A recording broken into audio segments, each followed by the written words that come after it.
Hola,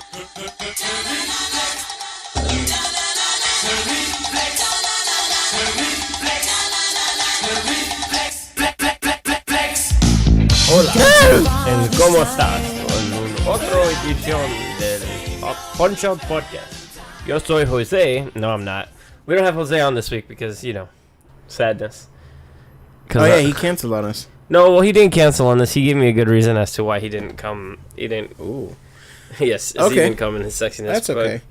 Hey, welcome to another edition of the Punch-Out Podcast. It is Stefan and Brendan here to talk to you about stuff and things, about what's occurred on this week.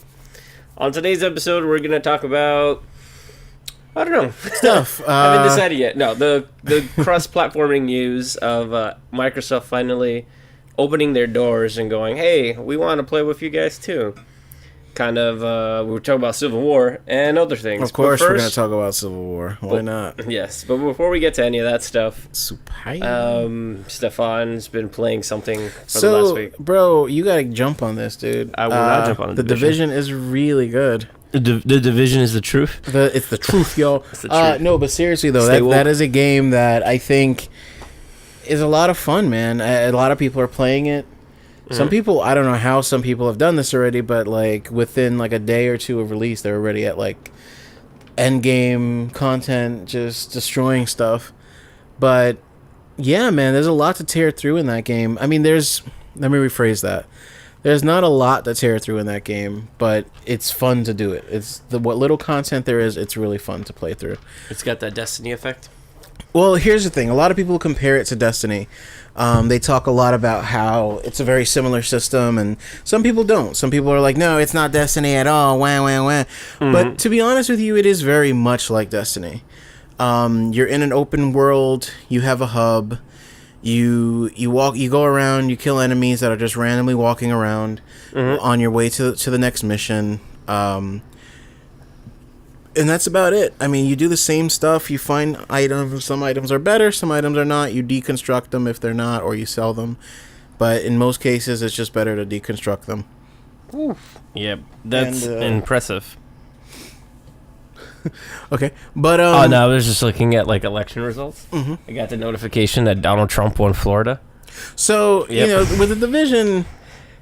That's where we're headed. The problem with the Division that I think a lot of people are really complaining about, and I feel like this is a complaint with every single video game that's ever come out, is that endgame content is the issue. There's like, there's not enough endgame content. Once you get to the end, there's nothing to do, and there's nothing else to work on, because Destiny was like that in the beginning. You know, what's funny is that you bring that up, and this is what's going to lead me to kind of like what I wanted to get into. This is why I brought Destiny up. You mentioned that and the common complaint I hear about, and a common thing I hear when I'm streaming or somebody's telling me what they're playing, is they go, well, this is gaming in 2016. It's just like unfinished games or things that are not complete all the way through. But here's where, for me, it's something finally started to click. Before, companies didn't have this kind of like leeway to leave things open to be like, I can just make DLC and put it out there. Why games used to come out so complete is that there wasn't going to be no updates, no patches, no downloadable content. It's like, we need to sell this game and we need to sell lots of it.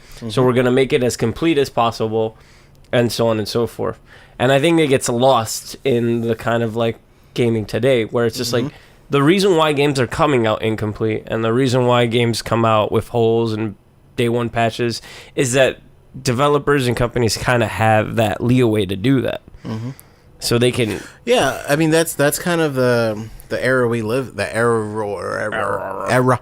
we live in, where we can have that kind of stuff. We have access to DLC content. We have access to easy expansions. I mean, expansions were really the thing of PCs back in the day, and now that we have access to that, where we can make a Taken King expansion. You know what I mean? But what's also interesting to note is that, I mean, this is the same argument I kind of had with Street Fighter a little bit. But, like, when a game comes out and you know there's stuff coming out down the line for it, how harshly can you really judge the game from at least in the beginning? A big game like Division, for example, and even Destiny, in comparison, we knew there was stuff coming. And a lot of times it feels like this is the trend where they come out with a game, and the game is really more of a, it's gonna sound weird, but like a 10-hour tutorial. They're games like they come out and they get you used to the game. They get you the equipment you need. They give you time to get armor, weapons, understand your skills, understand your class, understand your character, understand the game mechanics, understand the world, understand the enemies. And then that's when they're like, okay, well, here's a whole new expansion with a whole new set of stuff to do that really feels like the rest of the game that like the other 50% of the game, right? Mm-hmm. Street Fighter 5 it's a harsher beast to judge because it's a fighting game. Like a lot of the staples of a fighting game, arcade mode, story mode, challenge modes, things like that, didn't release with it. But in the same token, same thing with things like Division and Destiny, where there was no end game content at all. But yet you were still able to sit down, level up your character, find equipment, understand how the loot system works in that game, because the loot system in that game is really complicated. And, same thing with Street Fighter. You get to play the characters. You get to understand how they play, how it's like to play online, what enemies are like, or what opponents are like. And, yeah? I was hearing that on the Street Fighter, they released the fight sheets or whatever they're called, the stats or whatever. Mm-hmm. A lot of characters are getting nerfed. The frame data? I guess. Yeah, some characters are losing some stuff. Like Rashid, I think, is getting one of the worst ones. Vega's getting a boost, which is kind of nice, actually. Mm-hmm. But Rashid's getting I forgot what it's like. It's a frame reduction on something, which no longer makes one of his moves like unblockable. Not unblockable. Safe. So I had one of these weird experiences. I was playing a Rashid yesterday where he beat my ass in like the first round, and then he quit, and I was like, either he knew he wasn't going to win the next two matches, or he just had internet issues. Which sucks for him because that affects his thing, so blah. Yeah. I do have a problem with the stats, like your win-loss stats not showing up on the fight profile, because it makes no sense that everything still says 0. And, like, I don't know, it's weird. I just like to track stats and stuff like that, and especially not even make it... I'm sorry, I'm getting nervous. Yeah, don't play with like, oh my god. Like making at least a companion app too to give you that, but then it's Capcom, so I was like, it's Capcom. I mean, like, that's kind of that's getting a little more genre specific, because like fighting games have always been kind of this like you said before, the boys club. Like, it's always this kind of thing where it's like either you're in or you're out, kind of a thing. But it got me thinking about games in general, where games related to the gamers. There's this article written about these really old developers, senior developers that left recently. Like they quit the business, the whole video game business in general. And one of their big chief complaints was that the video game industry is stuck in the past. It is to an extent. And I just thought that was an interesting idea for video games, where it's just games haven't really progressed. I mean, technology has. But the idea of how these games works, they just have not. They've been very archaic. I mean, Call of Duty is like the chief example among it, where like it's the same. Like it had its progression. Don't get me wrong. It started out moving forward and stepping it up, and now every fucking game is the same. All development cycles for most AAA games are all the same. The approach on a lot of things are very similar. I think stepping out of the bounds with like having that whole cross-platform play is hopefully the first step in starting to finally think outside of the box. Because really, other than server limitations in the past, what's really stopping everybody from playing on the same server, just using a different console? I think what do you call it? I wasn't going to say limitations, and I had the thought fresh in my head, and it just went bloop. Boop. No, I think that the way that stories are told in video games have changed, and that's evolved for the best. But gameplay kind of hasn't, and there's so much you can do in terms of that. Some games will try to experiment with something and you kind of go outside the box with it. And like, for example, like the Telltale games, where they've been around for a long time, like that point and click, but the way that they told those stories changed. Yeah. And it was like, you can add these voice actors, you add these tough decisions, emotional decisions that you're actually stuck with. Yeah. And bam, you have something that everybody seems to love. But with shooters, it's going to be kind of different. It's going to be weird. And well, I mean, even with shooters, you can try things different. I mean, it's just about playing around with things. Like, you look at, compare first-person shooters like Call of Duty, Battlefront, even Star Wars Battlefront, and then and then think about like Dishonored, for example. Like how Dishonored had, like, you can manipulate time, you have all these stupid powers. So like there's a mission in front of you, and there's a million different possibilities on how you can complete that mission. Like the famous mission with the duel. I forgot the guy's name. I don't remember any character's name from that game, other than Corvo. There's that duel you have to do it, and if you're trying to do the no death playthrough, you can't. How the hell, like, how the hell do you do that mission? But there are some really interesting things you can do with that. Like, for example, this is how I think you do it. I might be wrong, but this is how you do the no kill play. He fires his gun, right? You stop time so that the bullet stops in midair. You take, you control him, move him in front of his own bullet, and then start time up again. So it's like he shot himself, and you never did anything. I was like, that's fantastic, pretty cool. But like, those are things that a game wouldn't tell you, and that's, I think, personally, I think that's kind of the issue with most games now, is that like they give you way too much like hand holding. But as gamers, aren't we creatures of habit, where it's like we're used to something, and kind of look at these big, like amoeba. I was gonna say amoebas. Amoeba. Oh, sorry, MOBAs, where it's just like, what is it? Massive online battle arena. There one comes out, right, and it's League, and then you get Smite, and you get X, and then you get Y. And yeah, but that's just bandwagoning. I mean, but that's the problem with games. That's why I don't think that's why gameplay is allowed to advance. Like, I kind of like what Halo 5 did in terms of like, I don't like MOBAs, but they added that Warzone thing where it's just like, okay, so we're gonna have two things. We're gonna have a regular Slayer, all the things that you like. We're gonna throw this mode in Warzone where you have the AI enemies, and it essentially becomes a MOBA. Then you can unlock different recs, like cards that you can get, like different weapons and different armors and all that. And it kind of added something new to Halo, where it wasn't like something too outrageous and like land changing, but it is fun to be like, all right, so I have these weapons available to me now. By the middle of the game, I'm at level 4, level 5, so I can get shotguns and different things, and then go on, so forth to where I'm like level 8 and 9, and it's like the really big dramatic part of the match, and it's like, oh shit, I can spawn a tank or a banshee, or I can get something to kind of swing the momentum into our favor, and it's like it becomes fun like that. But in terms of, think about it, we play the same Street Fighters, we buy the same Street Fighters, we buy the same Pokemons, we love Mario, we love Zelda, we love Fallout, we love The Witcher, we love games that, again, like I said, we're creatures of habit, where we will buy the same games over and over again, and you can't really fault developers, and you're like, oh well, it sells.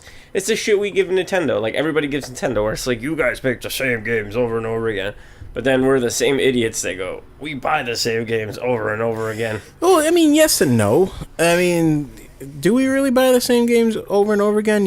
Kinda. But we still look for advancements. We still look for changes and something more to it. Don't get me wrong, there are some things that are very purist, you know what I mean? Madden, a lot of the sports games are like that. Well, interestingly enough, a lot of the sports games that, it's funny with the old joke, it's like the bro zone, you play Madden and Call of Duty, but it seems like that voting with your wallet or deciding things with your wallet is starting to come into play a little bit. Yeah, because Madden sales have been going down, Call of Duty sales have been going down. FIFA will never change because it's the world's game. It's FIFA, yeah. So like I can never see it. But again, FIFA had to evolve. Like the thing with FIFA is like, all right, Pro Evolution, so much better. Pro Evolution Soccer, and this is coming from my days of GameStop, where it's like, we don't want this FIFA shit, give us Pro Evolution. Slowly, people more and more were like, oh, FIFA's a world game, FIFA's this, FIFA's that. And then when you look at, like, when you watch an E3 conference, like, FIFA has, like, 15 minutes devoted to itself every fucking year, which I'm glad EA's not doing this year, but it's just like, bam, we have this and we have that. But, you know, I don't know. I like things not to change too drastically. Well, I'm not. The thing is, I'm not saying things need to change drastically, but I think that companies need to start branching out, like, kind of like how we used to. Like, we had more freedom to have new IPs and new original IPs and try things that were a little different. Just like when they, you know what, even in the smallest sense of when they redid Prince of Persia. Where it's like, okay, well, it's a side-scrolling kind of like platforming game. Let's make it 3D. Well, not only let's make it 3D, but let's do the whole Sands of Time like kind of thing where the gameplay revolves around you fucking up and dying, so that you can rewind time and try again or try something different the next time. But like things like that in newer games would be nicer. Like, fucking Football Manager is one of the best-selling games out there, and what do? You just manage a soccer team. Essentially statistics. But this is going to segue into our next segment, Rocket League. For as much, you know, we talk about Rocket League, think about that when people look at this generation of games and they go, what's the like the generation defining game? I feel that's going to be Rocket League, and we'll talk about it when we come back. Hi, I'm Adam First. It's the glorious new term of the day, but what is New Wave? Of course, it is a look, but it's also an excuse to use makeup. Are we men, or are we women? Or are we just machines, slave to an electronic beat, a probability wave in space? I don't know, and I sincerely doubt you do either. People that don't understand the new wave, I have just one thing to say to you. You are on the brink of extinction. Seriously, we are an army of strangely dressed, deeply confused, pseudo-individual conformists. Hello, everybody. We are back. Hey, everybody. What's going on with everything? All right, so this is the, you know, we talk about the news, guys, and not a lot was really done. No preparation went into this week's news reviews. No, I don't mean that. I mean, like, there really wasn't that much news-wise, to be honest. But the news that was out was pretty fucking big. Oh my god. First, let's start. I'm gonna go from small to big. Ooh. So first, yeah, exactly. Let's start out with the announcement today from Sony that their VR headset will be $400 and will require the PlayStation Eye camera, which is $60. $200 cheaper than the Oculus and $300 cheaper than the Hive. The Hive. HTC Hive. The HTC Hive, which is supported by Steam. Yep. So the question really is, does that give PlayStation the leg up over the more attractive VR headsets? In the meantime, it does. Shit, I don't want to knock it out again. In the meantime, it does. But what really will be the knockout blow is when, which is the next news story, No Man's Sky has a date, June 21st. Yeah, but No Man's Sky is also coming out on PC. Yeah, but the knockout punch is if No Man's Sky is exclusively VR on the PlayStation. Will it be VR for the Steam? Who knows? I think it should be VR for the PlayStation. It's going to be VR for the PlayStation no matter what. I mean, that's definitely a given because Sony's putting a lot of money into this, or a lot of attention, I should say, into it. I've seen her.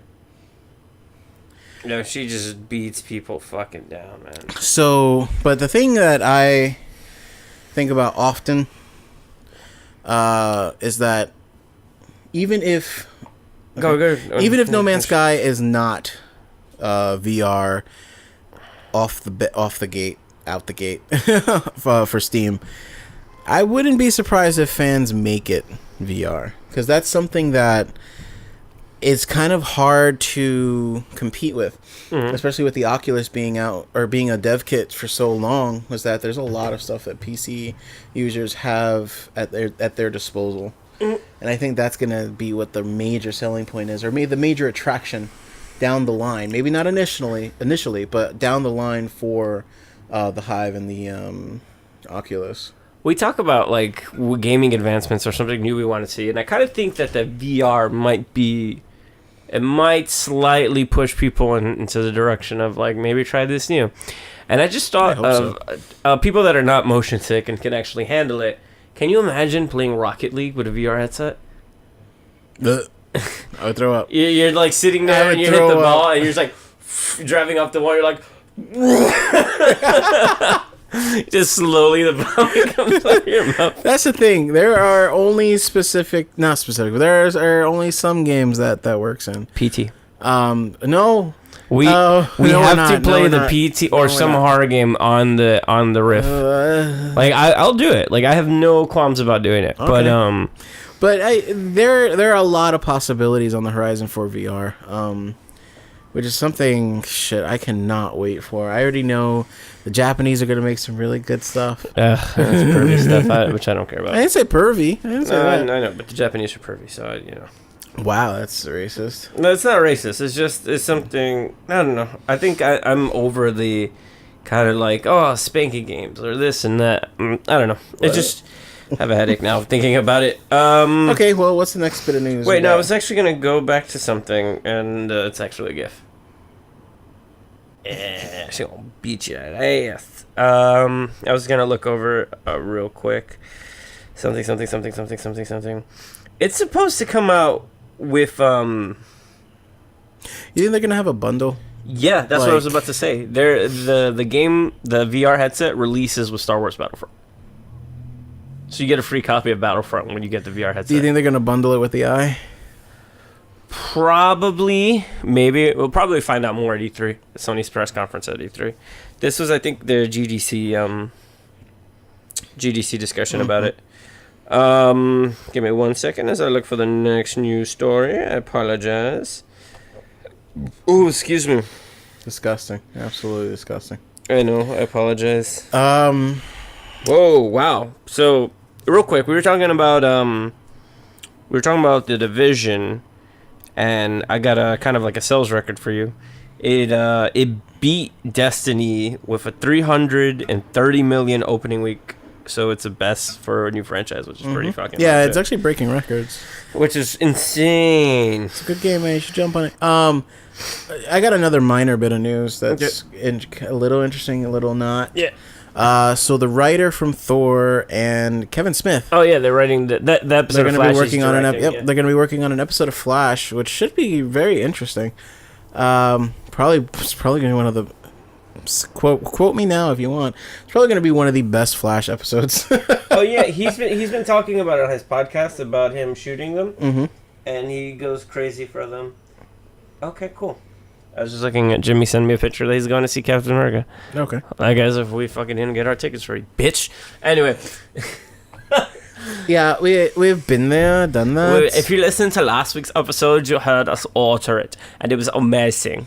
Anyway, it's weird that we ordered that in between intermissions. Like that was great. And they didn't announce those tickets going on sale until the day of the trailer. No, the day of the trailer when the new trailer came out. Yeah.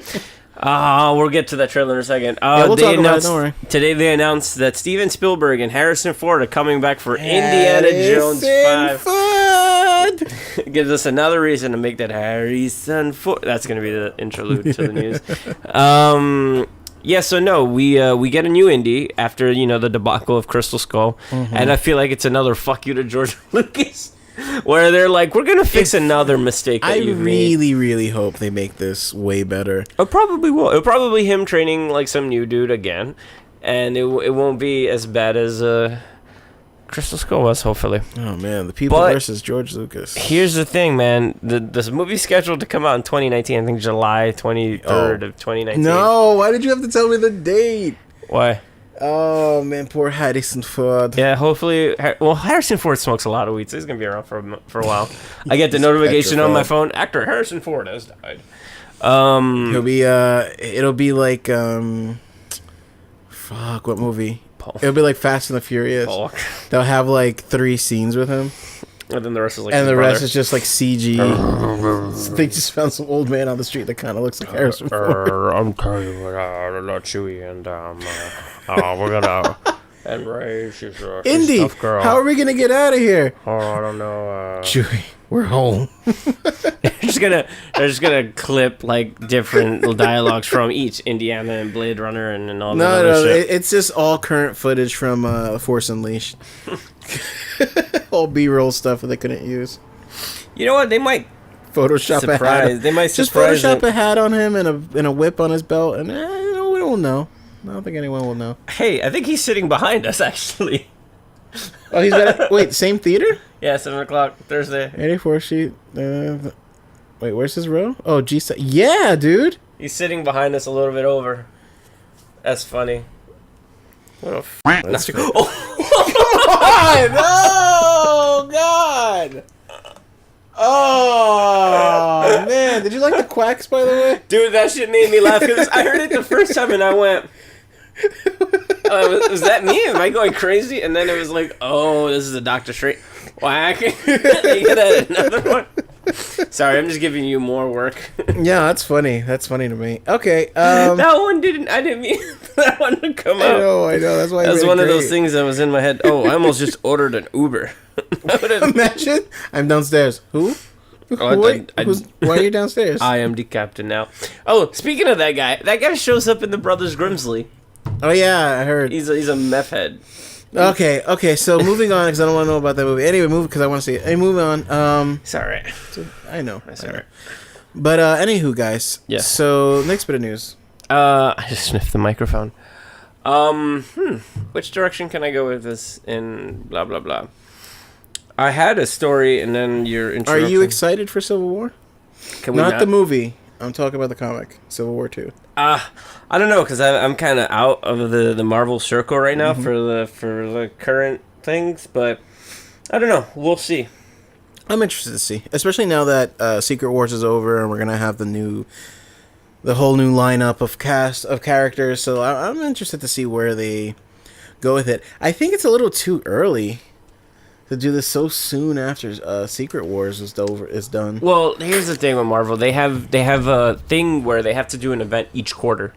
So like every 3 months is a big event to do so soon let's after just hope reorganizing or restructuring. Let's just hope it's fucking finished on time. Because the problem with Secret War is that they fell so back behind that it's like reboot, and then it was like, why are we even here?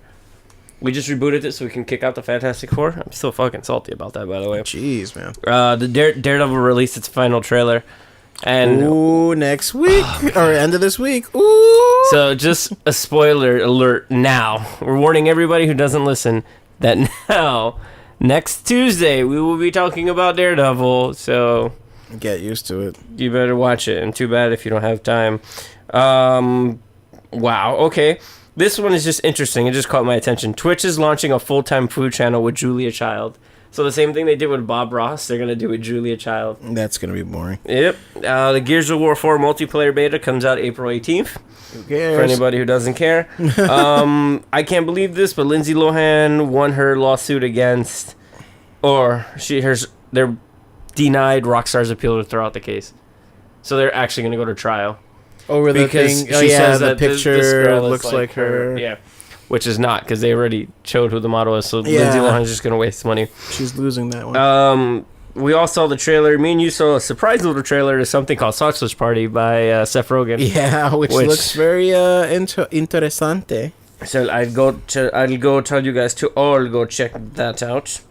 I'm trying to think of two more. Before I get to the big two news stories of the week. Did you see the Mark Hamill, Kevin Conroy thing for Killing Joke? Yeah, which is gonna be nice. To finally see these guys back together again.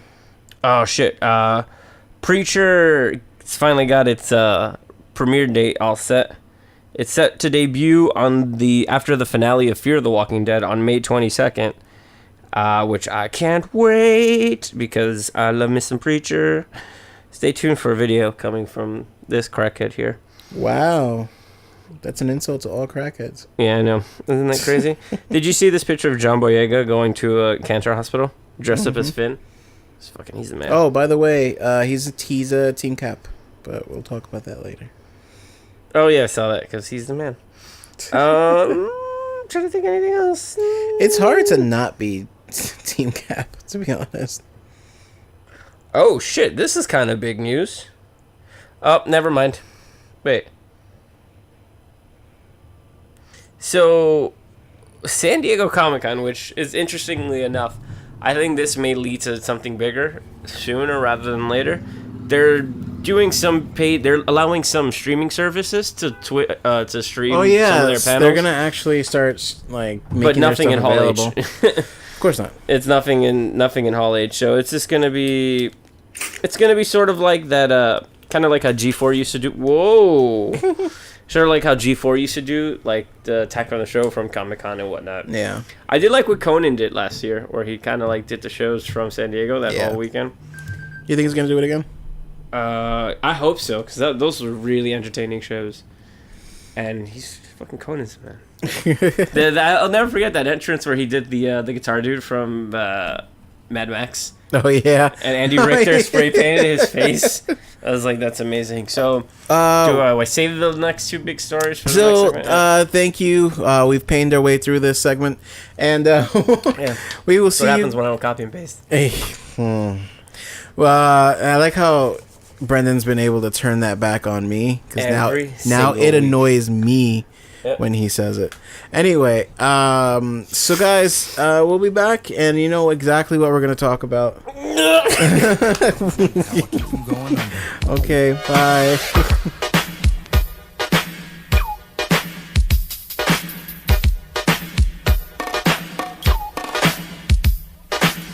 Broken glass everywhere. People pissing on the streets and no, they just don't care. So we're back, guys, as you can tell, and we're a little excited because guess what we're gonna talk about? Rocket League. No, we're gonna talk about cross-platform play. I know, very exciting topic, right? Yeah. Seriously though, first off, cool. Let's just Psyonix is the name of the company that made Rocket League. And first of all, before we get too far ahead, all right, I just want to douse the fire that is Brendan and his love for Rocket League real quick. This isn't all just Rocket League's push, but Rocket League will be one of the first games to try and cross-platform or make the push to cross-platform. No, it's official.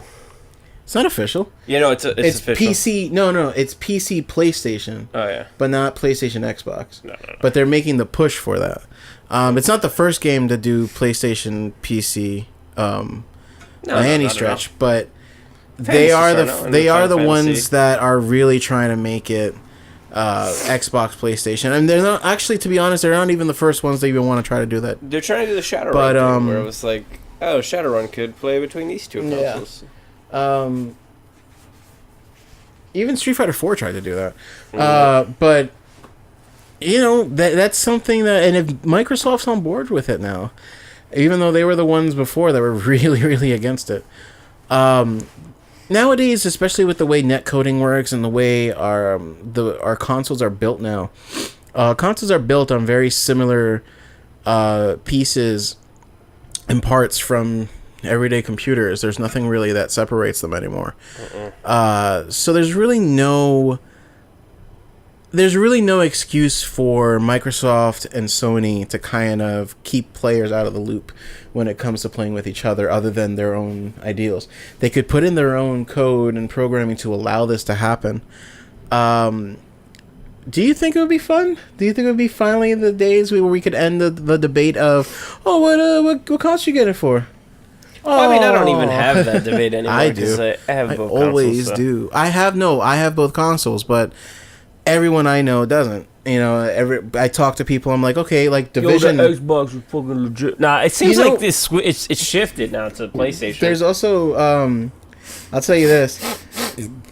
I can't stop burping. When we were at Bar Bacon, our waiter heard us talking about Fallout, So he starts talking with us, and he's like, "Oh, have you guys been playing the Division?" And we're all like, "Yeah, Division, blah blah blah." And he's like, "Oh, what do you play for?" And I'm like, "Oh, on PlayStation." He's like, "Ah, I play on Xbox, man. You got to play it on Xbox." I can't wait until those debates are over. I hate that debate of like, what are you going to play on? This is the better one to play on. It's like, now anyone can play whatever the fuck they want on whatever console they want. Two quick meme gifs that I saw that made me laugh. The first one being the one that you posted about everybody at peace. Then the second one being the fight scene from Dark Knight Rises, where everybody's fighting in the street, and they go the day that Sony and Microsoft players start playing against each other, and it's just everybody's just fucking each other up. No, but I can see a thing where you get divides like Call of Duty, or again, like it still has a big online playing base, or something like Battlefield, or let's say if like Counter-Strike comes over to the consoles. I mean, just little Smite made it to PlayStation. Yeah, you know what I mean? You'll and have Xbox. like these clans where it's like, all right, I'm Team Xbox versus Team PlayStation. What's going to be interesting is when you get that mix of like you have, let's say you play Rocket League 3-on-3, and it's like you have somebody from the PlayStation, somebody from the Xbox, somebody on PC against a team where you're just all wrecking people. Yeah. Now I can see where that might go wrong, because last night I was playing Street Fighter against somebody on the PC, and they were moving insanely bad. I don't know if it was either the connections were bad or just the net code was off, because I was seeing through characters yesterday. Like, yeah, it's. I've never. Well, to be honest, a lot of what people are saying that like Street Fighter V has some of the best cross-platform netcode.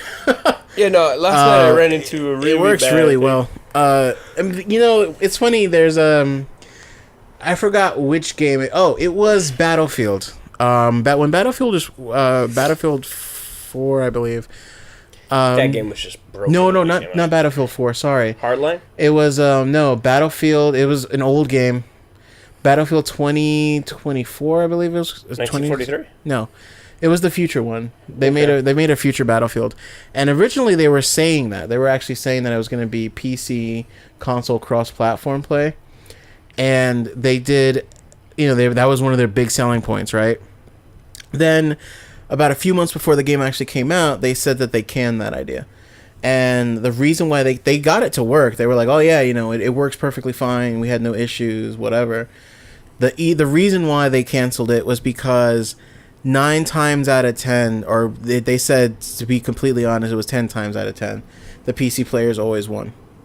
Because, and, you know, it's interesting because with, you know, fighting games, everyone's going to be using the same controller and control scheme, but then there are limitations with the console. The console can't use keyboard and mouse.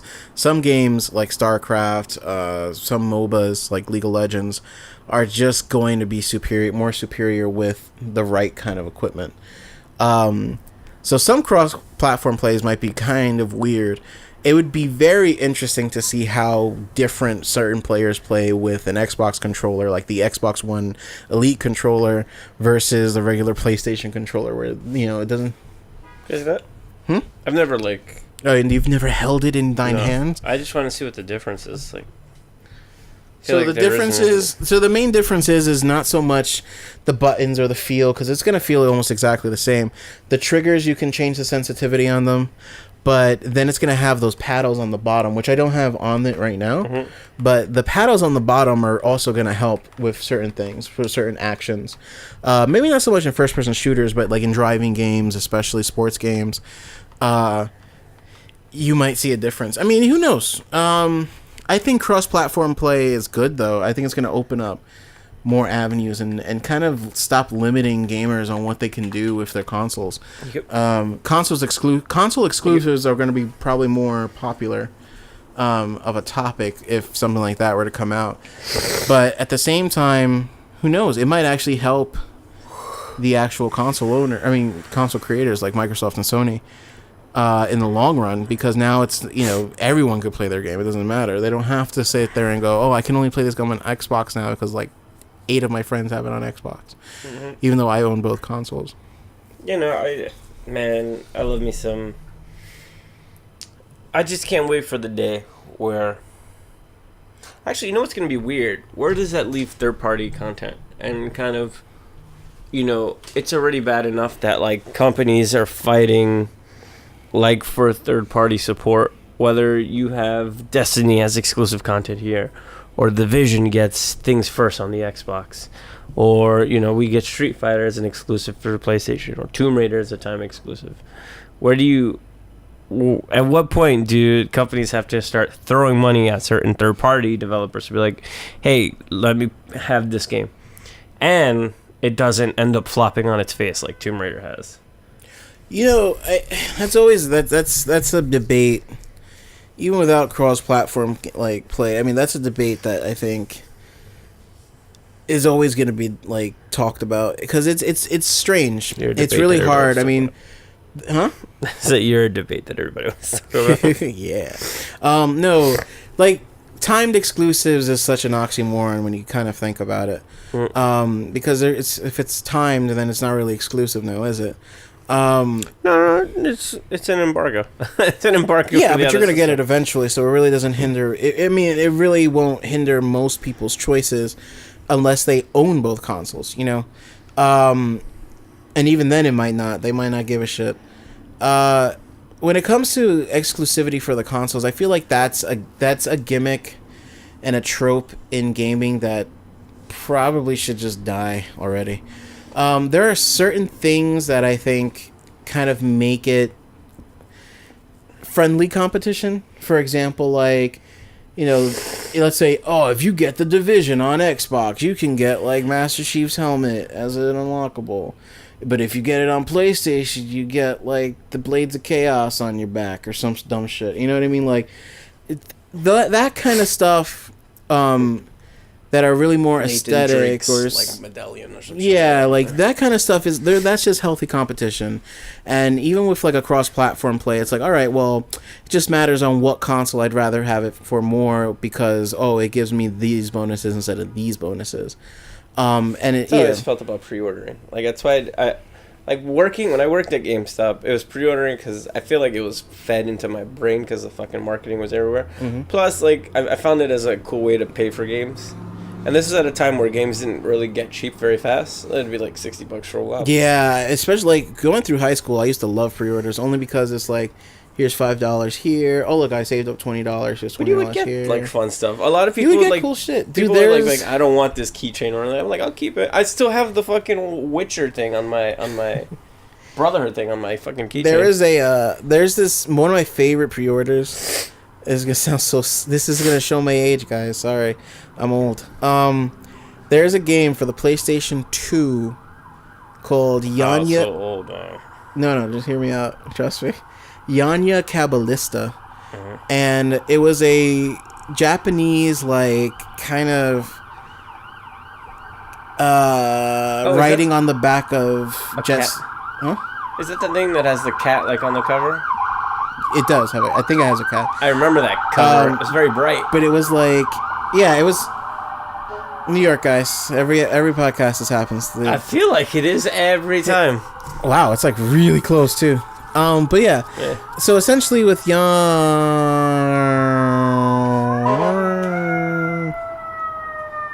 anyway. So with Yanya Kabbalista, it was a game that was kind of like riding on the success of like Jet Set Radio and Tony Hawk's Pro Skater. And what they did was it was a skateboarding game. But the gimmick of it was that it used the analog sticks as your legs. So the left analog stick was like the front leg and the right analog stick was the back leg. So you would move, or the front of the board and the back of the board, sorry. So the analog sticks were the boards. But if you pre-ordered the game, what you got was a little skateboard that had these like suction cup like slots underneath it, and what it would do, that's it. It would hook onto the D-pads and allow you to use the skateboard on the D-pads like it would be in the game. That's awesome. And it's such a gimmick, sure, but it was probably one of the coolest pre-order. But as soon as I heard that, I ran to the 2001 the EB Games, and now you're doing yourself. And I went to EB Games. I pre-ordered it. I got the little skateboard thing, and that game sucked. But it was just really, there you go. Yeah, Isn't that cool looking though? Yeah. Like, it was such a gimmicky. It was such a gimmicky thing. God, it did make the game a lot better to play. Like I tried playing without the Technic skateboard. dudes. Like remember the Technic Yeah. dudes that you used to put on the fingers? Wow, that's pretty bad. Now Now we're dating ourselves. Okay, but anyway, the point is that exclusivity is nice. Mm-hmm. And this is something that I know Microsoft and Sony have tried to do, and they kind of feel like they failed. Although I do feel like this was kind of like their fault, why they failed, because they did it in a stupid way. I was a sucker for exclusives. It's like- the reason why I bought a PlayStation again. I wasn't really going to buy a PlayStation again, but then I was like Street Fighter and the show. Like, if I want a good baseball game, like, I have to buy fucking the show on the PlayStation because, them, like, losing the license, I couldn't really do anything. Mm-hmm. But, no, but then, I love my Halos. I love my Forzas. So I really have no other choice where to play that except on Xbox. The thing that won me over though was when PlayStation started doing some of the backwards compatibility with PS2 games in terms of like Vice City, which I've been playing a lot, and That's what I was gonna say. I feel like video game companies nowadays, at least, especially with like PC and Steam becoming more and more popular with Juggernaut. gamers, they need to really start working on what makes their console good.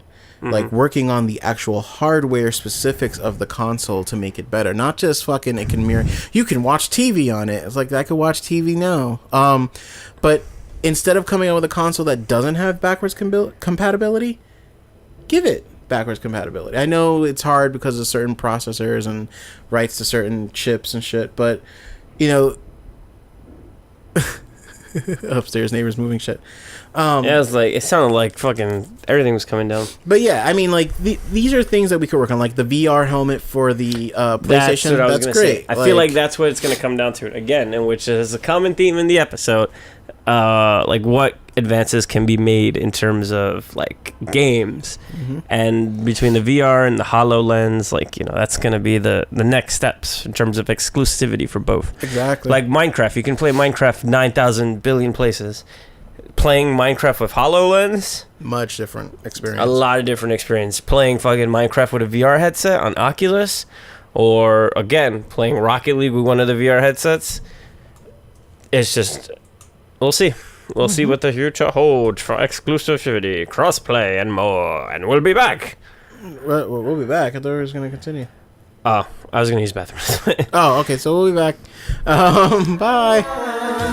The key to feeling great is looking great, and the way to look great is to have great hair. That's great. Take your hair higher. Take your hair to the limit. With Sissy Spritz, when you're clubbing or sticking your head out of a stretch limo sunroof, you want to know your hair is performing to the limit. Higher.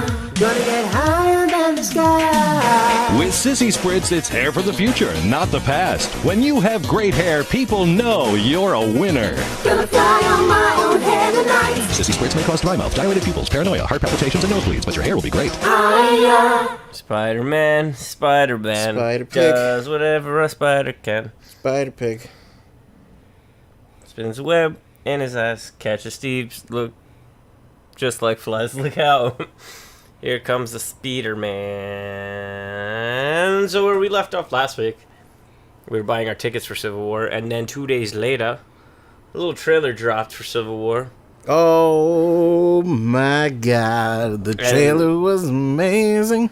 We can sit here and break down the trailer extensively, but we're not gonna do that. So in frame, in the 120th frame of the trailer, you notice that there is a symbol in the lower right-hand corner of Spider-Man the frame. shows up, and it is amazing. It's really good. Hey guys, I love it. I love his face. I know a lot of people are like, oh, the eyes and the costume No, the looks eyes- corny. the eyes It are my looks favorite fucking thing. awesome. when he did Ramita Eyes, I went Yeah. made that exact sound. Oh man, I love it, dude. I really like the fucking costume. I love the way it looks. I like the white. I mean, I love the Jim Lee kind of style. I mean, Jim Lee kind of colors with the almost Todd McFarlane-esque black and red, which looks fucking cool. You okay? Yeah. I love it. I love the costume. I like the way they mess with the belt. I like the shot where you could see the spider logo on the back and there's web shooters on his wrists. You know what? And people are like, "Oh, he sounds like such a wuss." I'm like, "But he's like what, 15 in this movie?" Supposed to be 15 in the movie. Like, yeah, what'd you expect? 19-year-old. Like, how is he? Like, how do you expect a kid to act doing some shit like that? But let's break down some other things that happened in the trailer. Let's break it down. So you got Black Panther, with this vibranium suit, and better and amazing. Looks so good. The suit looks really awesome. We're not going to be in Wakanda, as some of us might have thought from previous trailers, which I found that they cut out. But yeah, there was an actual like symbol that was hinting towards Wakanda, but then they took it out. But yeah, so we're not going to be in Wakanda, but we did see that T'Challa is going to be at the UN when this whole thing goes down. And it goes kaboom. And this might be the reason why, or for his charge against the Winter Soldier. God, I just love that scene where he's chasing the Winter Soldier. Winter Soldier's on a bike, and dude, fucking Black Panther's just like... Not only is he keeping up, right? Not only is he keeping up like a fucking badass with his animal panther moves, that classic jumping pose, but he's just outpacing Cap. Like, Cap's behind him, just like, oh no. I hope he says to your right. Yeah, to your right. But he is just... Yeah, he's such a beast in that film. He looks good. The costume looks good. Falcon shows up in Ultron, not towards the end, right? Like, not to the very, very end. Does he? Yeah, not to the very end. I don't remember him in Wachovia and stuff like that. Wachovia? He did show up in the end when they were showing the new initiative for the new Avengers. Which is funny, too, because this is going to take place a year after the events of Age of Ultron. Which means that Falcon, War Machine, Scarlet Witch, and the Vision have all had their falling out. Yeah, no, they've all had their time to grow as a team and to do their little exploits. I'm curious as the new Avengers. If they're gonna mention like what's going on in Agents of S.H.I.E.L.D., or even then, do you think that Agents of S.H.I.E.L.D. will? Because you know they usually do the tie-ins. Last year's tie-in was fucking worth nothing because it was a piece of shit. But it was alright. It wasn't terrible. It didn't have a great payoff. I didn't like the fact that all of the last season was kind of like this too much of a tie-in to Age of Ultron. In the sense that, like, they literally rewrote everything that happened in that whole season just to be like, oh, no, I was actually in charge the whole time and in constant communication with the Avengers. I just never told anybody. Yeah, it was like no payoff whatsoever. But do you think they hint at Coulson being alive in this one? Or are you going to stay? I think they're going to try and keep it separate for now. I don't think they want to money it up too much. However, I do think they'll eventually hint back to it. Probably in Infinity Wars Part 2 or the Inhumans film. I think that's why they're being very, like, keep away with the whole Agents of S.H.I.E.L.D. stuff, only because I think they want to develop the Inhumans and have that be the big, like, oh, Inhumans. That's if Agents of S.H.I.E.L.D. can carry on for a few more seasons. Which they are. ABC is going to back that ship, especially knowing what it connects to, and they figure they have a comfortable enough blanket to have this, like, you know, to have this keep recurring. It's already renewed for next season. So. Yeah. You know, there's one interesting little thing I wanted to point out. I've got two. And you. Oh, well, I guess we're just gonna one up each other. No, when you finish, fucking with you. Yeah. Anyway, so in the film, in the trailer, I should say, in this cinematic adventure. There's a scene, or there's one thing that made me giggle like a girl. The raft, dude. Yeah, the new raft. Why is that off? Because I thought it'd be sexy. Can you please turn it back on? Thank you. Fucks up my eyes. Yeah, just saw your eyes go. But yeah, Civil War, the raft. Yeah, so the raft is going to be interesting. I'm curious to see, because they always throw in these little like Easter egg stuff. things. I wonder what, because that's going to be their super max prison for evil villains, and maybe even house some of our Avenger friends later. I'm interested to see what's going to happen in those scenes in the raft.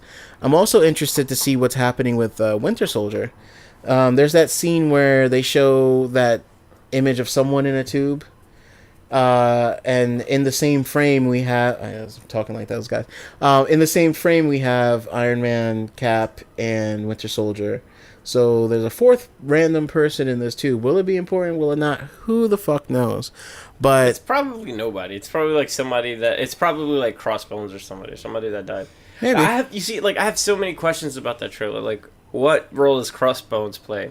Isn't Baron von Zemo in this too? Like, Zemo's gonna be in it. There's so much, like, so many questions that I have that we haven't even touched on. And for people that believe that this spoiled like the whole movie, it didn't. Oh, I just want to say one other thing. Sorry, before we continue. This is one of the main points. It's kind of leading into this. It's kind of leading into the whole Baron Zemo Crossbones thing. Apparently, they said they're also going to try to do their own Stanford incident. Their own version of the Stanford I think incident. that's a UN thing. Yeah, but it's got to be bigger than just the UN. No, it's on a smaller scale. Like, my two complaints that I'm having with the kind of like backlash on this trailer, the semi backlash, is that one, it reveals too much. Gwen's on the couch. What? I keep thinking Gwen's on the couch. Like, Okay. oh, great. So that's how you really feel, truck I'll driver. give you horny. No, the two things that I have my beef is that people are like, it spoiled everything. Spoiled Granted, nothing. I would have loved to have that scene with Spider-Man swing in, like, be a surprise. But I have a feeling that's not the first time we see Peter Parker in the movie. Secondly, yeah, Marissa Tomei is on the bill, so we're gonna see Aunt May. See, I didn't know that. Oh, really? You spoiled it for me. I love Marissa Tomei. She's so sexy.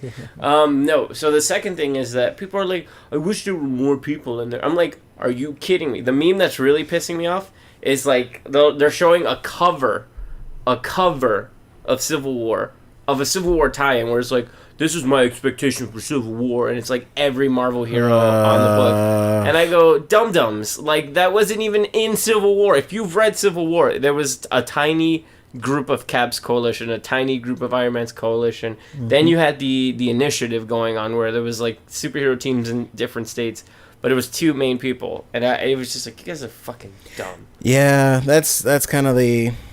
That's why this film is gonna. Oh man, this film's gonna be so great. But so those people, so like, it's a 2.5 hour film. They released the runtime for it. It's gonna be a long film, and to have a short trailer, and yeah, and to have a short trailer, it's not showing much. I mean, you and I were in the same boat with Spider-Man.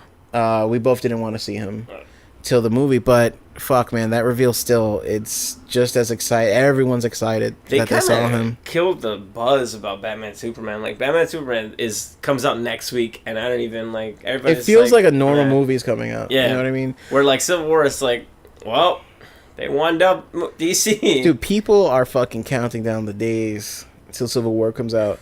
A month and 2 weeks. You know, this kind of calls into question like the difference between the DC and Marvel.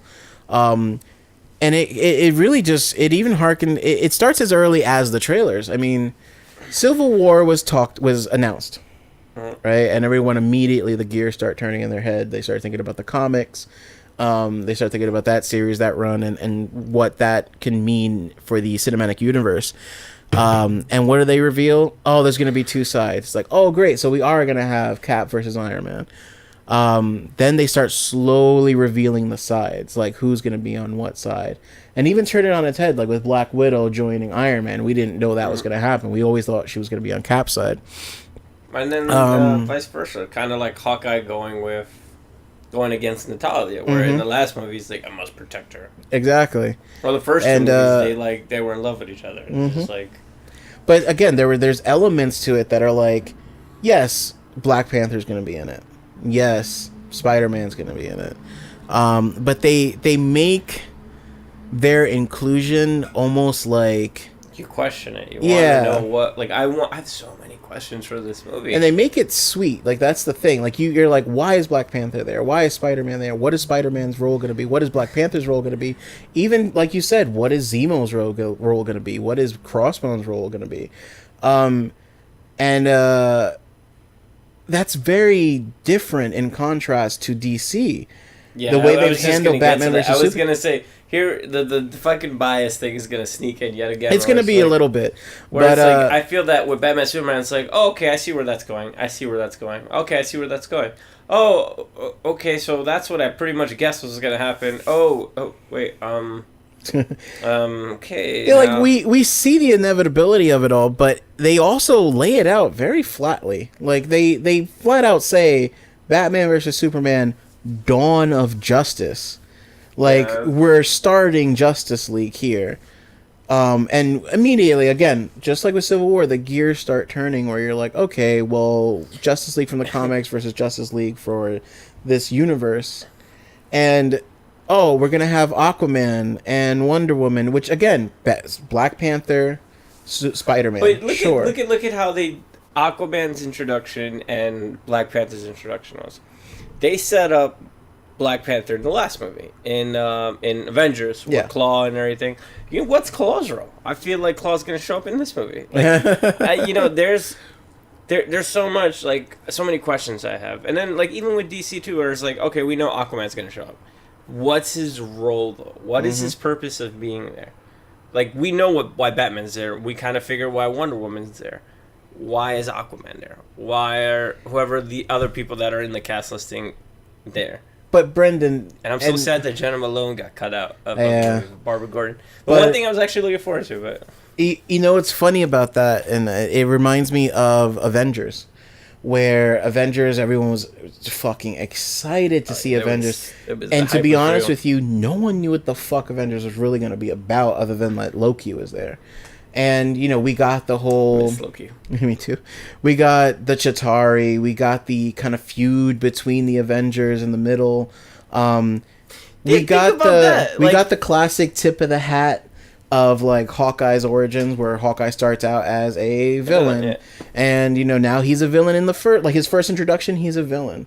And, you know, we have that. But what happens at the very end that made everybody shit themselves? Well, there's two. Well, the major one, the reveal of Thanos. Exactly. But that even goes. You can even take it a step further, like back with Iron Man, where Nick Fury comes out and is like, "Let's start Let's start to, like, that's the whole shit." Actually, not even with Coulson. Coulson's introduction. Coulson's introduction to the Marvel U is like, okay, he's here for a reason, and why does this guy keep coming out, and why does he want to speak to Stark? Oh, he's with Wait, did he just spell out S.H.I.E.L.D.? Yeah, when he said S.H.I.E.L.D. What's going on? What are they trying to set up? And then fucking this guy comes out, Fury comes out at the end, and is like an Avengers Initiative, and you're like, all right, they're getting too cocky with this. How innocent we were back then. We were like, they're not gonna pull this off. There's no way they could pull it off. Chris Hemsworth is cast as Thor. Chris Evans is cast as Captain America. Edward Norton is the Hulk. Okay, Edward Norton. Hey, Hulk. even with the original Hulk film. Yeah, fucking Downey Jr. comes out at the end. They talk about the Manhattan Project, talk about Captain America, they talk about Anthony Stark, and we're like, okay, what's going on here? And then Iron Man 2 comes out. Coulson's back. We get Black Widow, and we're like, oh, okay, I see what's going on. Oh, wait, what? Coulson's running away to New Mexico so fast. What's going on? After credit scene, oh my God, was that Mjolnir? Oh my God. I will tell you, I've never yelled as loud in a movie, and this is for all the Marvel movies. I'm a big Thor guy, so like the minute I saw the hammer, I openly looked at my girlfriend and was just like tears, like literal tears started coming out of my eyes. You know what's funny? Like my friend, my best friend at the time, unfortunately. Rest in peace, fuckboy. He just signed your grave. When we saw Mjolnir, like there, we hugged each other. We were that fucking happy. We were like, holy shit! Like, we got so excited to see that. And you know, that's the thing. Like, the reveals are steady. They're what actual surprises. So well for Marvel, where it was just like, you know, these characters. We've introduced them. They don't like each other right now, and you see each of their points. Now, my two before we move on, my two quick things about this trailer, and then we'll go back to the Wait, discussion. before we move on from that, there's actually the topic. I just want to wrap it up a little bit. With Thanos as the reveal, right, in the Avengers, it's like, shit, that's who they're fucking fight. That's what's going to be the focus. The end goal. Yeah, like, that's going to be Infinity War. Like, are we going to get Infinity Wars? This is before we knew Infinity Wars was a thing. What's going on with the Guardians in exactly. space? And now then it starts to tie in with, like, the ether and the Tesseract and all this and that. It's like every freaking film feels like a puzzle piece. But now it's like the trailers for Batman vs. Superman are like the puzzle pieces for the cinematic universe for Marvel. Because when you look at it, it's like, oh, wait a minute. You have Doomsday and you have Darkseid. Dawn of Justice. Like, these are things that should have been kept a secret. These are things that that should have been built up to within the film. We already know about it. You know what I mean? It hurts that DC is really, really trying. Anyway, I just wanted to wrap up the Thanos Darkseid so quick reveals. That they could have easily the scene in Man of Steel when Superman's floating away in the water thing, and then there's that made up Easter egg where it's like, oh, Aquaman was there the whole time, and that's how Superman was saved. Like, that would have been a great instance to show somebody swim by, grab him, put him back on land, and that's it. You never show who it is. He just made his way back. I like how they're introducing Batman, where it's Batman was in Metropolis when all this shit was going on between Zod and Superman. That's dope. The way they're going to introduce Wonder Woman. Okay, I like that too. It doesn't feel shoehorned, but when now it's just like Aquaman, shoehorned, Flash, shoehorned, Cyborg, shoehorned, and it's just like one after another after another. It's like, okay, what are you trying to get at? It's sad to know. It's honestly, when they had that DC event and they showed all the actors and stuff, it's kind of sad to know, like, almost everything, for the most part, before the fucking film has been finalized. Like, we know who Cyborg is. We know who the Flash is. We've seen interviews with them. They're excited to do this film. Hashtag Grant is my Flash. Yeah.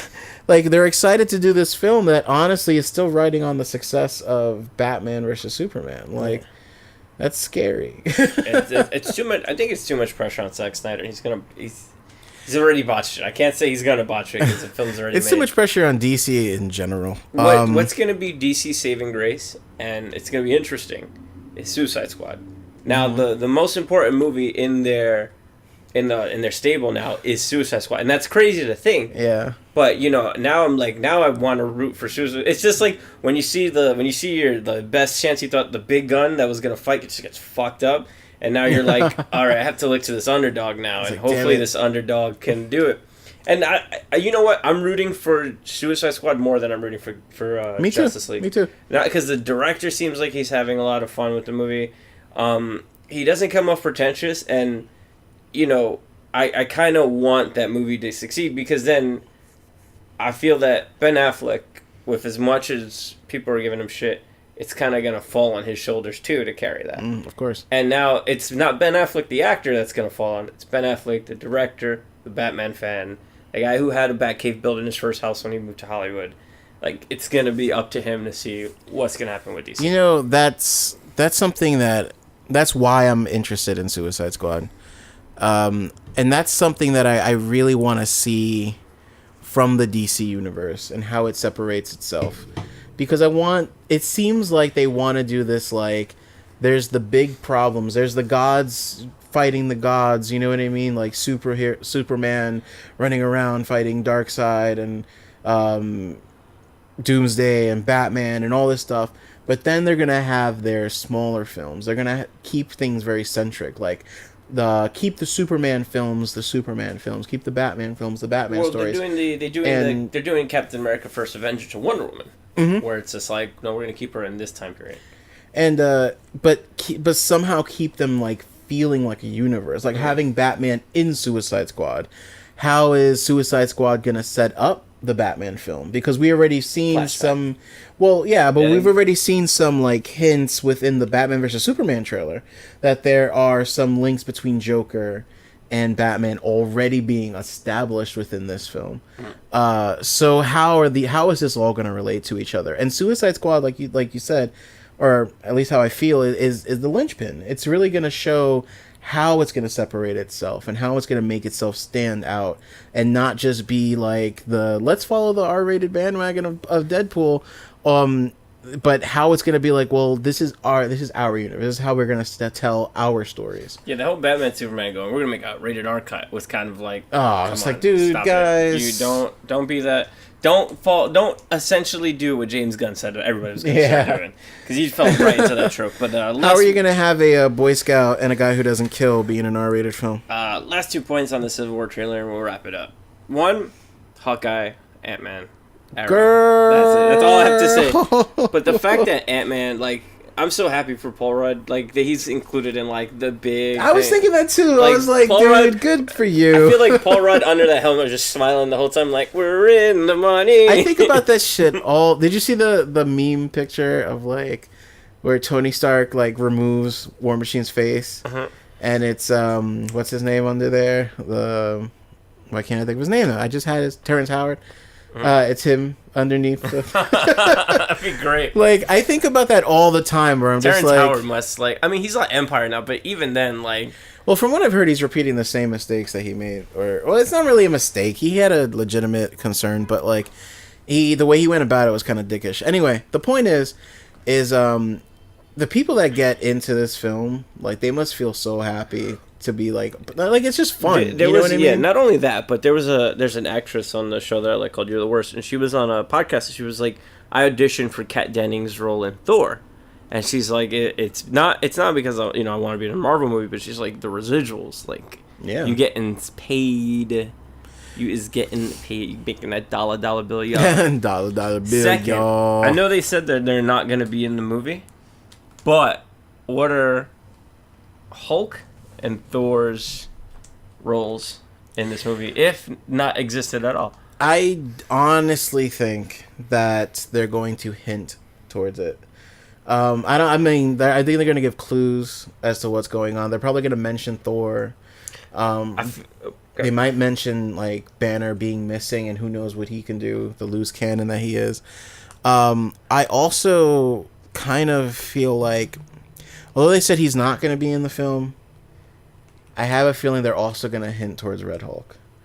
That's just another theory. Yeah, I have a feeling, because with the raft... He's in this movie, right? General Ross? Yeah. He's in the trailer. Yeah.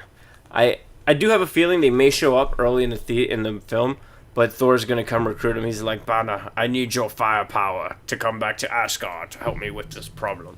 Well, that's the after credit scene. It's them just demolishing. Brendan, shut up. Just shut up. It's just them demolishing fucking Asgard. I forgot all about the after credit shit. Yeah, that's the hype is still there, and there's that. Not to mention, we're gonna get a Doctor Strange mention. Like, there's so much Doctor stuff. Strange in November, dude. This is impossible. So much. We're gonna have to edit that out. That's what? I think you should just edit that out just to be funny. What? Doctor Strange. Oh, the quack.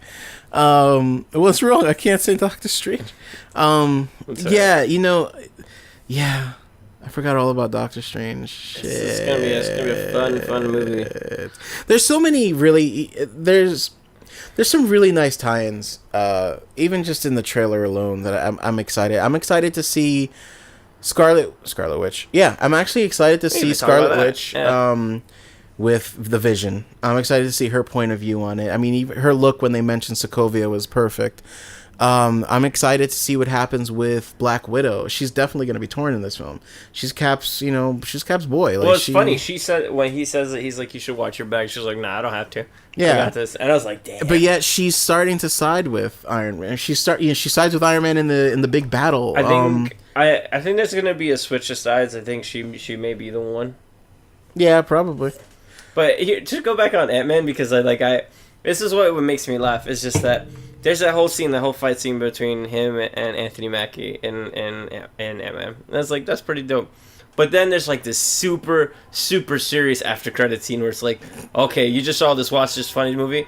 Oh shit, it's Cap. Oh shit, it's Winter Soldier and he's locked up. Oh shit, what's going on? Everybody's looking serious. And it's just like, we're going to need a break into Stark Enterprises. How are we going to do this? Oh, you know what? He has that smile. He's like, I got a guy. And then in the back of my head, I was like, oh, that's gonna be fucking awesome. If they do that would be freaking great. You know, he's gonna be the comic. He's gonna have to be the comic relief for that side. And can you imagine him and Him fucking and Hawkeye. Hawkeye was comic relief in Age of Ultron. Oh, just imagine him, Hawkeye, and Spider-Man all bantering back and forth. Oh with one my another. god! Stop it, please. And with Stark being snarky. Like it's just like Oh my god, dude! You know, Marvel fanboy podcast. yeah, I know. Welcome to the Marvel cast. No, man, like, I was thinking of that too. I was thinking of like Spider-Man and his one-liners and his, his quips. Like, that's gonna be so fun and so great to see in the theater. That's the other thing, man. There's gonna be so much excitement seeing that film in theater. It's like opening night with a bunch of people. So nobody shoots it up. No, I'm Come on, stop! You say that all the fucking time, and I get scared. I always, if I see some dude with orange hair, I'm not gonna watch the movie. Have you seen that meme? Of Yeah, I made sure to talk to this guy. I made friends with him. Yeah, no, I don't think nothing big's gonna happen. If it didn't happen during Star Wars, I think it's gonna happen through Civil War. Maybe it'll happen through female Ghostbusters. but I hope no. It's a joke. It's a joke. It's a toast. That's up there. Anyway, guys, any last words about Civil War? Shoots aside. You can see what side I'm on. Yeah, Team Cap all the way. That what? Welcome to Team Cap podcast, where we talk all things Team Cap, and fuck you, Stark. What I do enjoy that they kind of. Well, I haven't seen the movie, but the one thing that they grabbed from the book that I like is that they're making Stark unlikable. So, and it started with it started with Iron Man 3, where they're kind of building towards this unlikable Stark. Yeah. And they did it with the last movie. Are we gonna get Alcoholics Anonymous Stark? God, I hope. Probably not. I think they kind of hinted at that in 3, but I think now you're gonna start getting the. He just backhands the Wasp, and Paul Rudd's like, "I know my son." Oh man. I just laugh at domestic abuse? Yeah. Happy International Wednesday. I can see like that. I'm burping now too all the time. I can see I saw the seeds being planted in Iron Man 3, where it's like, I can see where this Tony Stark's not getting likable, and then Avengers Ultron comes out, and he's like really starting to get under like Roger's skin, and he's kind of being a prick about things, and it's just like, okay, I see where this is going.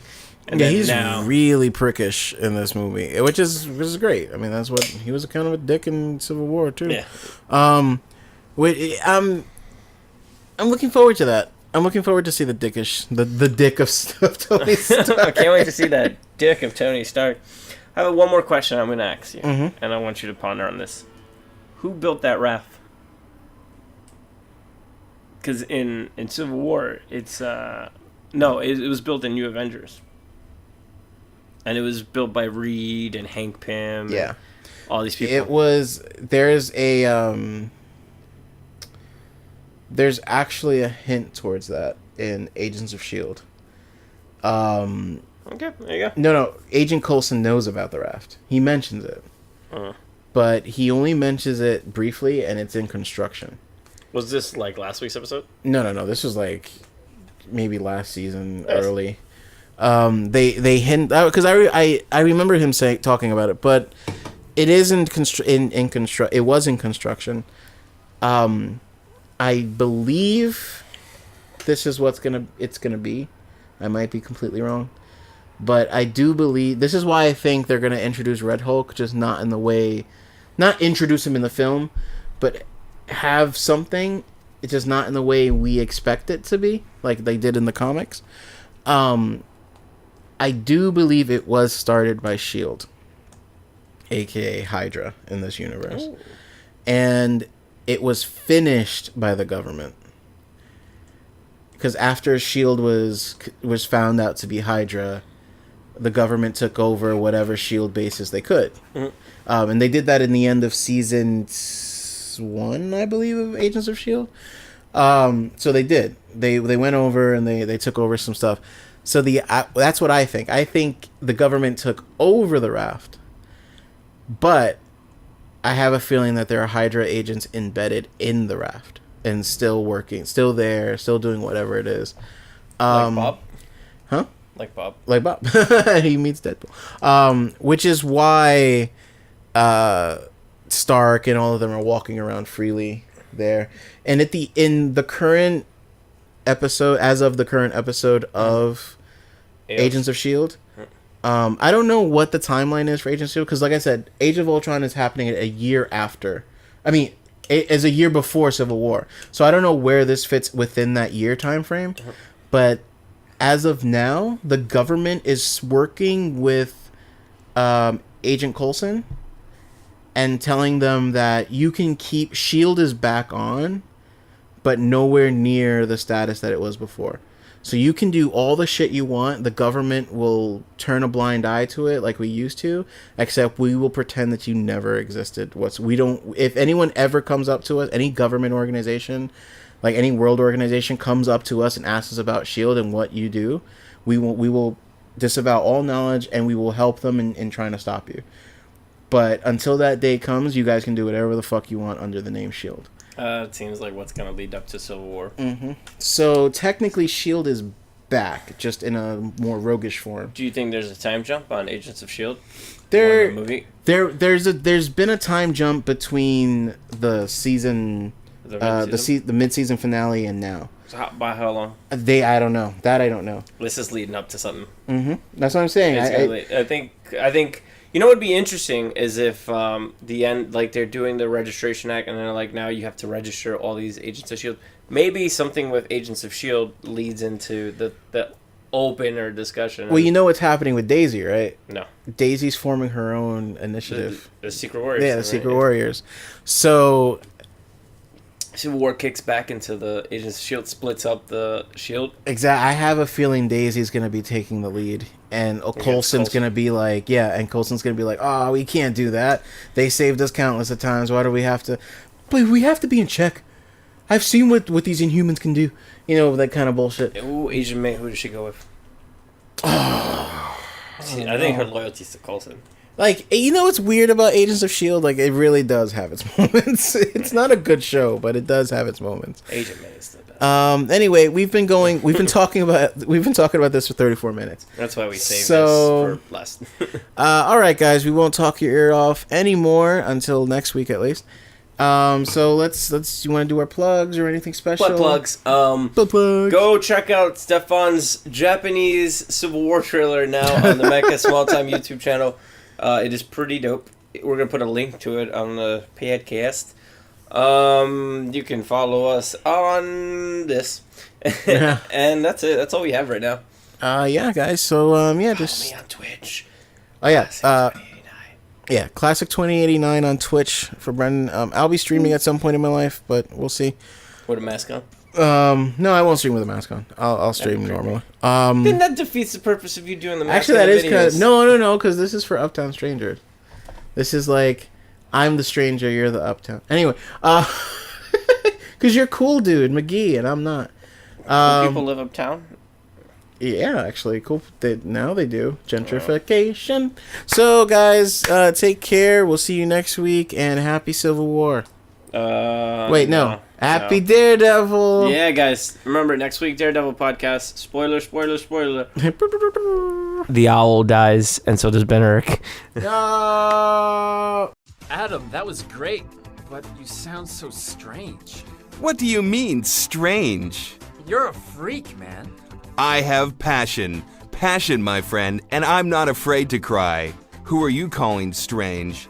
Well, you're calling me strange, I know that, but why? Who are you to judge? What are your values anyway? I'm extremely right-wing, apart from in fashion, and I know how to cry. I tell you, I really thought 1984 was going to be the end of it all, and you call me strange. Well, up yours, man. I only do this because it pays well and because I'm deeply insecure, and you call me strange? They seem like normal enough motivations to me. Screw this, I'm going hang gliding.